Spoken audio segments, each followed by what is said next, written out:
Parliament ఎన్నికల్లో కాంగ్రెస్ పార్టీకి vote వేసిన ప్రతి ఒక్కరికి జమ్మికుంట బ్లాక్ కాంగ్రెస్ అధ్యక్షులు మొలుగురి సదయ్య కృతజ్ఞత తెలిపారు. ఈ సందర్భంగా సదయ్య మాట్లాడుతూ సోషల్ మీడియాలో జరుగుతున్న చర్చా కార్యక్రమాలపై మాట్లాడారు. కొందరు టీఆర్ఎస్ ఎమ్మెల్యే అనుచరులు కాంగ్రెస్ పార్టీ పైన మరియు కాంగ్రెస్ పార్టీ ఇన్ఛార్జ్ ప్రణవ్ బాబు పైన అవాకులు చెవాకులు మాట్లాడుతున్నారు. వాటిని ఖండిస్తూ టీఆర్ఎస్ ఎమ్మెల్యే అనుచరులు కాంగ్రెస్ పార్టీ పైన గానీ కాంగ్రెస్ ఇన్ఛార్జ్ పైన గానీ అసత్య ఆరోపణ మరియు వ్యక్తిగత దూషణకు చేసినతో చట్టపరమైన తగిన చర్యలు తీసుకుంటామని వారు మాట్లాడే మాటల్ని తీవ్రంగా ఖండించారు. ఇండియా కూటమి బీజేపీకి తగ్గట్టుగా ఒక మంచి పోటీ ఇవ్వడం జరిగింది. ఏది ఏమైనా కాంగ్రెస్ పార్టీ భారతీయుల ప్రజలకు అవసరం అనేది ఓటు ద్వారా తెలపడం జరిగింది. మరి భారతీయ ప్రజలు బీజేపీ అద్దు అనే విధానాన్ని తెలపడం జరిగింది.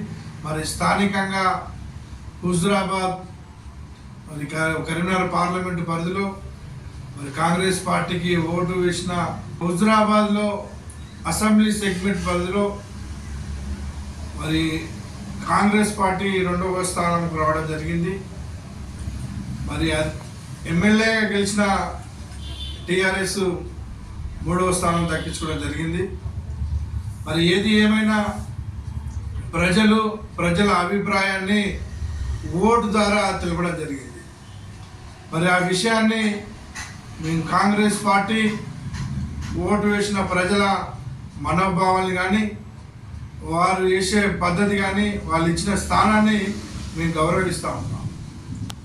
మరి ఎమ్మెల్యే గెలిచిన మరి పాడి కౌశిక్ రెడ్డి గారు వారి అనుచరులు మరి కాంగ్రెస్ పార్టీ పైన మరి కాంగ్రెస్ పార్టీ ఇన్ఛార్జి ప్రణవ్ బాబు పైన అవాకులు చెవాకులు మాట్లాడుతూ ఉంటారు. ఒకరోజు రాహుల్ గాంధీ గారిని పప్పు అన్న బీజేపీ ఈరోజు రాహుల్ గాంధీని చూసి భయపడతా ఉంది. మరి ప్రణవ్ బాబును కూడా పప్పు అని సోషల్ మీడియాలో ప్రచారం చేయడం అది తప్పు. ఏదో ఒకరోజు ఇదే అన్న వాళ్ళే రేపు ప్రణవ్ బాబు దగ్గరికి వచ్చి ఆశ్రమం కోరే వాళ్ళు మీరందరూ. మరి సోషల్ మీడియాలో వ్యక్తిగతమైన దూషణలు కానీ మరి వ్యక్తిగత విషయాలపైన మరి టీఆర్ఎస్ దానికి సంబంధించిన నాయకులు కానీ మరి ఇతరులు కానీ మాట్లాడకపోవడం మంచిదని వారికి మీడియా ద్వారా తెలియజేస్తాము.